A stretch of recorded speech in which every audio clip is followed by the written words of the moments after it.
Hello, everyone. I am joined here today by Oscar Brett Archibald, the director, writer, actor, producer, editor of the new film Los Banditos of Ducklington Lake. The film is going to premiere on the 13th of June at the Corn Exchange in Witney and will be available digitally later in the year. Welcome, Oscar. Thanks for joining us today. Hi, thank you so much. It's great to hear. So let's start off telling us a bit about yourself and how you got into the industry.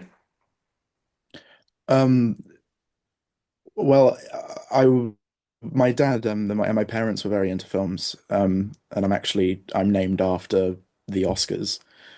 Nice. Um, so I was always kind of showing it, and I was trying to figure out in kind of secondary school and primary school, what kind of thing I might like to do, and I'd always enjoyed um performing and artistry and all of that, and film is just every facet of artistry all in one thing. And I always thought that was so impressive that you have these elements of music, painting, performing.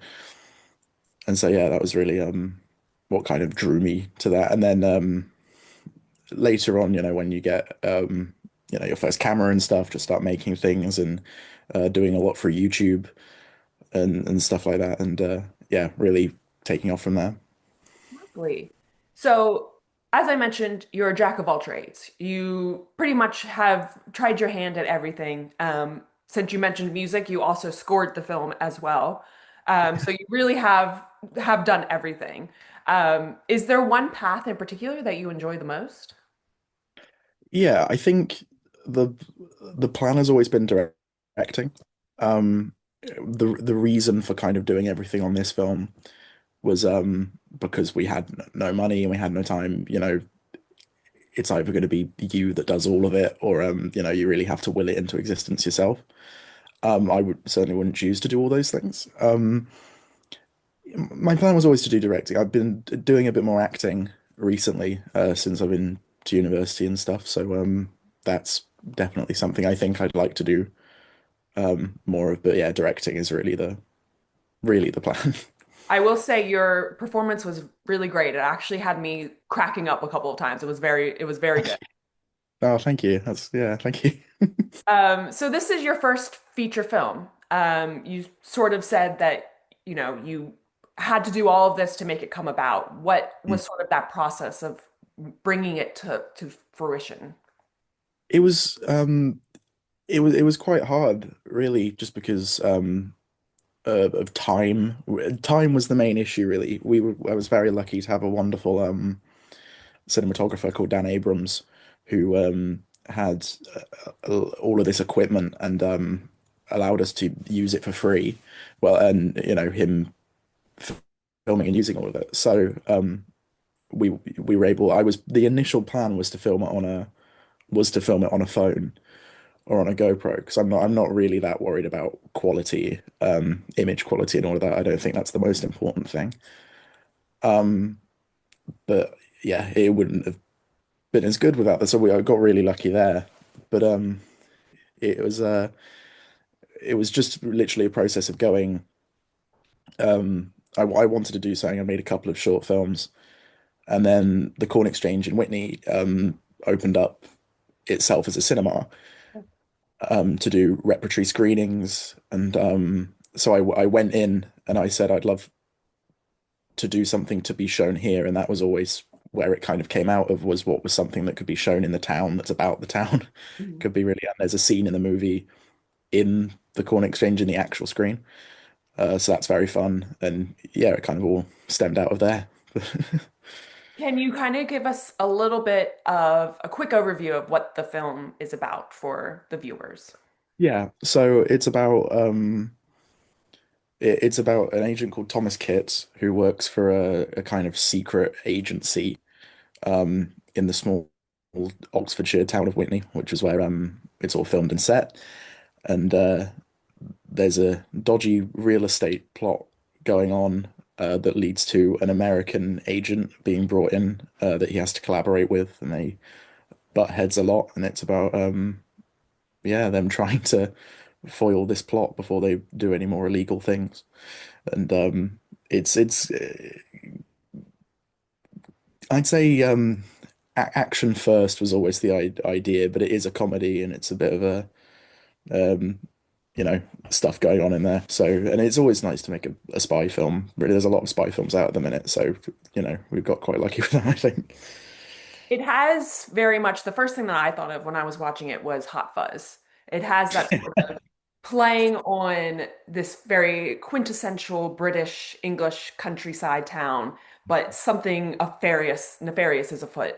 And it has that sort of comedy, action. It really blends a lot of genres.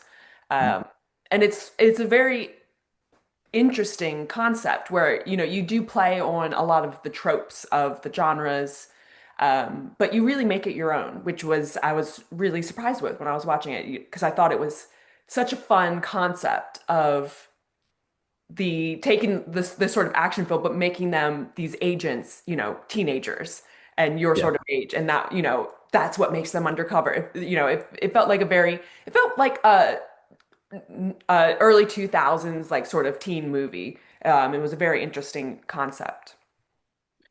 Yeah, Go ahead. I mean, Edgar Wright is just such an inspiration. He did actually grow up not far from Whitney, and Hot Fuzz was filmed not far from. So that was always a big inspiration. And the thing about them all being kids, that's one of the things you have to do, which is you have to make a bugger feature in that we could only really hire teenagers. That's Um, or just convincing your friends to be in it. So that was something we had to figure out, and that's why it that's was there. it was an interesting way of playing with, the things that you had available, but making it part of the story and not trying to be something that you're not. Mm. So you said Edgar Wright is an inspiration. Is there any other sort of inspirations that led you to the creation of this film? Yeah, there were loads. I'm a massive Tarantino fan and always loved. I think his action was great. Kind of the more kind of pulpy aesthetics of certain things is love Django Unchained and that kind of stuff. Um, the biggest is Mission Impossible. Mhm.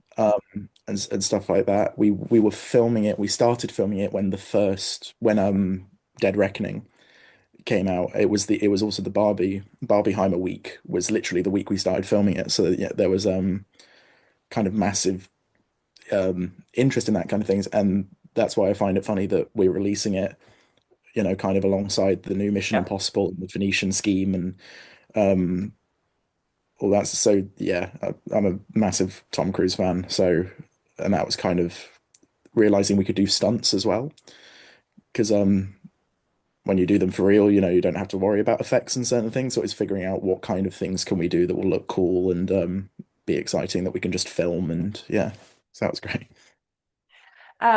So you're quite in an interesting position for the audience of Film East because a lot of the people who follow Film East, engage with our content, are new creatives getting into the industry. And a lot of people that we interview are a little bit more established in their career, so they, kind of have already gone through that process of just starting out.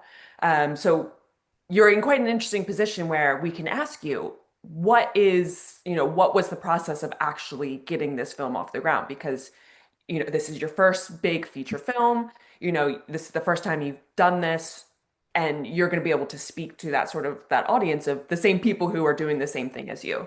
So can you talk a little bit about like the pre-production process? What did it take to get the film off the ground? Yeah, so um firstly I want to say it's genuinely such an honor because I've been asked this a couple of times and again I'm only basically a year off from being in the position of needing Hmm. that kind of advice, so it's quite surprising to be able to give it basically. But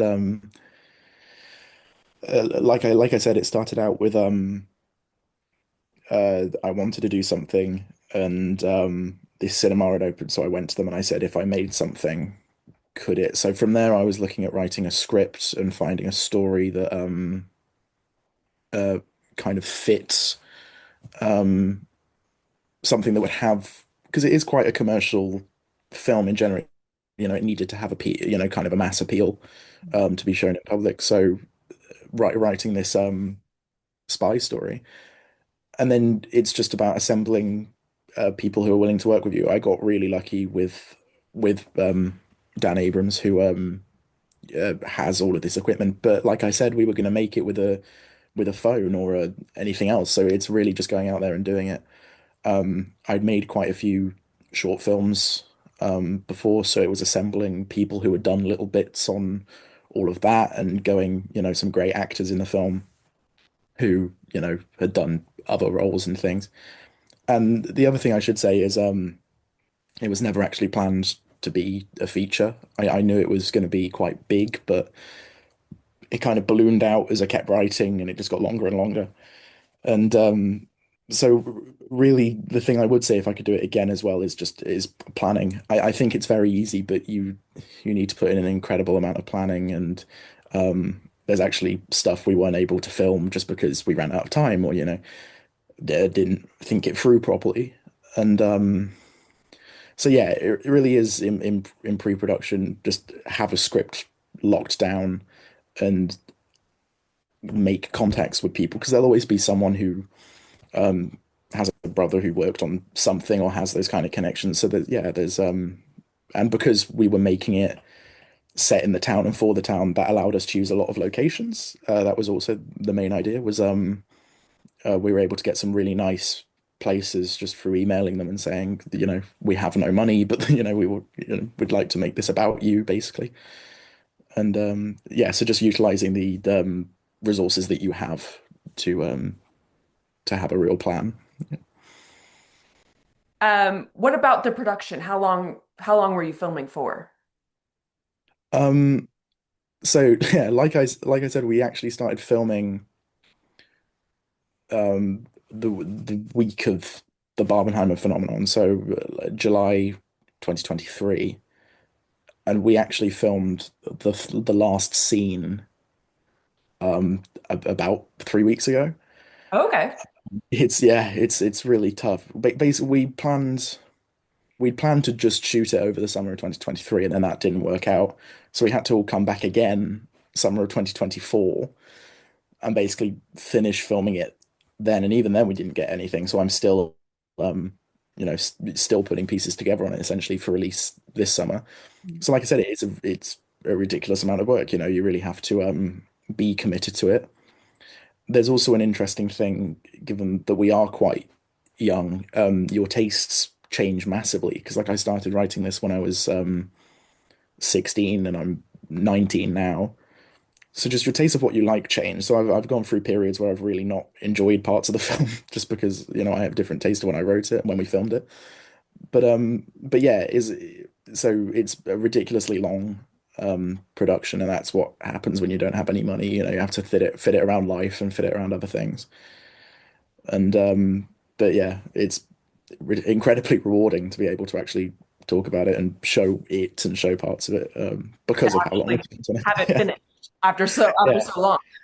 It's genuinely baffling to me that other people have seen it and that doesn't. Yeah, Yeah, I feel like, that's something that perhaps maybe a lot of, established filmmakers don't talk so much about is that it is just like flying by the seat of your pants, just learning as you go. And that's, a lot of people, once they get to a certain point in their career, they don't want to talk about all those mistakes that they made. They don't want to talk about those things that sort of hindered them along the way. But those are the things that, when other people are doing it, they're like, why am I having so much problem? Why is this taking 3 years to make? When, yeah, every filmmaker had that same sort of experience. And, it is just about, especially in a creative industry, it's about learning as you go and figuring out what works for you, what doesn't work. Um, definitely. and that's, all part of the process. Yeah. Um, just for example, because it was my first time kind of on a professional set, because I say professional, but working with proper cameras and in a location with a crew, and having to deal with the public who were really nice and everything, but working around them and going, can we do this shot? And they go, well, because of the camera, that's going to take like an hour to set up for like a Yeah. 2 second thing, and you go, okay, well, it's probably best to ditch that. And also just being adaptable and kind of working around. There's some stuff in the film where locations were literally found on like um, less than a day's notice, because we are filming in a lot of specific locations that demanded certain things. Like we needed a community hall that would open and let us do anything and also allow us to fight and swear at like um so that was quite that was the hardest one. That was, but also again, filming in public is such a is it's tough to do, but that's a really helps you out because you're not bound by anything. So audiences are going to see your film. I know you're shocked that people are going to see it. But what do you want people to take away from it? What do you want them to leave the cinema thinking about after they see your film? um I think it's I think it's tough because I feel like what a lot of artists go through is wanting to have kind of almost mental validation of going, I put a lot of work and thought into this, and I don't think the audience are giving the same amount of leeway because you're not professional. And I think having a feature film is going to be really nice because people will discuss subtext and the ideas, and I think that's going to be really nice. But the thing I most want is for young people to feel inspired by this kind of stuff and realize that it is possible. And specifically, the filmmaking creatives that I've shown this film have wanted to go out and make features after seeing it because they go, oh, it is accessible. It's not completely out of the realms of possibility. And I completely agree. I think it's much easier than people think, and it's incredibly tough. But if you're willing to take that work upon yourself, I want to see more creatives because I think we are in quite a an interesting place with filmmaking. I think it's been tough for a while, but stuff has started to kind of pick up, and smaller films have started making a bit more money. And so it's just, I think, we're in a time where young people need to be making stuff, and I think they will. Um, and there's interesting stuff coming through. So I'd love people to go out and make their own things and realize that it is possible to do. I mean, even if it's not, the highest quality, it's not an IMAX film, just being able to put something on YouTube. Again, it's that Yeah. process of learning, going through that, seeing what works, what doesn't work, having those failures. That is all part of the process, and that's what's going to lead you up to Mm. creating a big feature film or working on a big studio film. Um, I've been seeing a lot of I'm not on TikTok, but I've been seeing a lot of TikToks recently that are really impressive in terms of um kind of production value and pre-planning and the editing, and I think it's really interesting. So I think there is a lot of hope in interest in filmmaking, definitely. there's so many mediums and ways of getting your creativity out there. The problem, of course, with social media is that everything is form, it lacks that sort of Yeah. depth. It lacks that sort of thought about the language of cinema, what is conveyed through, actually viewing the screen. But, I think, I'm at Film East, we're not purists. We are called Film East, but we don't, just care about just cinema. It's about television, it's about YouTube. I'm a huge supporter of internet culture and what people are creating on the internet. And, I think if more filmmakers can, I think everyone has this grand idea of, I want to be on the IMAX screen. I want my movie to be on the big cinema screen. But, someone in the middle of nowhere goes on YouTube and sees your film about Witney and they're like, "Oh my God, I want to go there." Yeah. It's that same sort of idea, and it helps you build up your CV and your resume that will lead you to that, point. So, And with Film East, and I think there are a lot of programs like that, like the BFI, who are starting to engage in online culture in a really interesting way. I know you did the Brat collection, which I think was really really good because film stuff I've noticed recently is starting to make more of a wave online. At the minute, there's a lot of Final Destination stuff about that I've seen that I think is really cool. Just people engaging with films, and I'm a massive believer in the big screen, and I go on a lot about that. But it's just as important, the kind of engagement and yeah. So what's on the horizon for you? Are you working on another project or you're just letting the dust settle on this one? It's it's really hard, especially because of the extended post-production on this, and well, extended production in general on this. You kind of want to go on and do other big things, and then you realize you don't have the time or you don't have the. I've been doing a lot more acting recently because that's so much easier, I've discovered. And it's you just show up and you know your lines and you do it and you don't have to worry about anything else. So at the minute we're not there's there's discussions. I don't know if I'd ever want to do another no budget feature just because it's so tough. But I am at university, so I'm always doing something. But there will be yeah, there are bigger projects we're having a look at that will hopefully come to fruition. And take advantage of the university's money and spend their Yes, money yes, instead. exactly. That's all we've been doing. It's yeah, you've been using their editing bays and stuff to finish off. The fun thing actually, and this just shows how accessible it is. Banditos initially was being edited on CapCut, I saw that in the credits. I was like, which Cap? is I was like, oh my I know, God, and I what? and I and I've made a lot of short films on CapCut. I made a 40-minute film on Cap because all you really need to do is cut from one image to another, and that's what that offers. I think CapCut specifically has become a bit more difficult to use recently. It's kind of changed what it is quite a bit.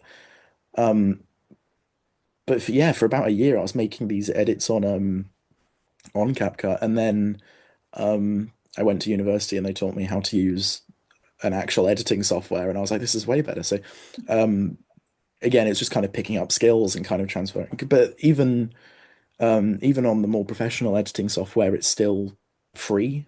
When it was edited on DaVinci Resolve, um, Premiere Pro, which is what I learned the skills from, that was used to edit Anora last year. So they're really playing that up at the minute. So it's all very easy to do, I argue, and once you learn it, it's very transferable. So it's a good skill to have. So I always like to end all of Filmy's interviews with this question because we have a lot of people who come to us and say, I want to know how to make a movie. I want to make a movie. Can you help me? And unfortunately, we're not a production company. We, deal with criticism. That's just not what we do. I have absolutely no expertise in filmmaking. I've gone through productions, I've worked on productions, and I quite frankly hated it. That was not my path, but it was good to learn that's not what I wanted to do.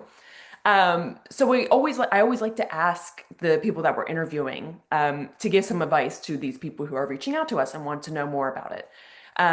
So what is the one piece of advice? I mean, we kind of talked through some of this, but one piece of advice that you want to give to someone who is in your position, wants to make a movie, doesn't know how to do it, what's the one thing you're going to tell them? It's yeah, I've mentioned it before, and it's really annoying because I know you hear people um say this very often and it just sounds stupid, but genuinely just do it. There's so much accessibility to this kind of stuff. Um, like I said, ours was shot on this great camera and was edited in this great way, but if you just have CapCut and a phone, that works and it's just as good a film. If you have the passion to do it, utilize the people around you and just go out and make something. Like I'm incredibly excited that we've got something that's being shown in at least one cinema, and that's incredible to think about. But that comes from a place of genuinely just getting down and saying, we're not going to ask permission, we're not going to wait to have any money. We're just going to go and do it. I think our overall budget for about 3 years of production was about £200. It was actually what was spent. So yeah, just use the people around you and use the resources you have to create the best thing you can. And I think you can't go wrong. Yeah, And sometimes that's the biggest hurdle. It's just you just need to do it, learn from your mistakes. definitely. It just you just need to kind of get over yourself and kind of realize that like we have split diopter shots in the film when we never had a split diopter lens, and we just figured out how do we do this in editing and special effects that are a mixture of really basic practical things and some editing is just you find creative solutions to do. Because I'd argue the technology on a phone or on a free editing software like CapCut is far more advanced than anything the directors of the 70s or the 80s had growing up, and they found a way. So it's about using those kind of older techniques with newer technology to find a way. And it's proof that it can happen because you have a film that's going to be screened in a cinema. So it's proof that it can happen. Absolutely, absolutely. All right. Well, thank you, Oscar, so much for joining me today. Of Again, course. the film is going to premiere on the 13th of June at the Corn Exchange in Witney. And keep an eye on later in the year, it will be available digitally to watch. Thank you so much.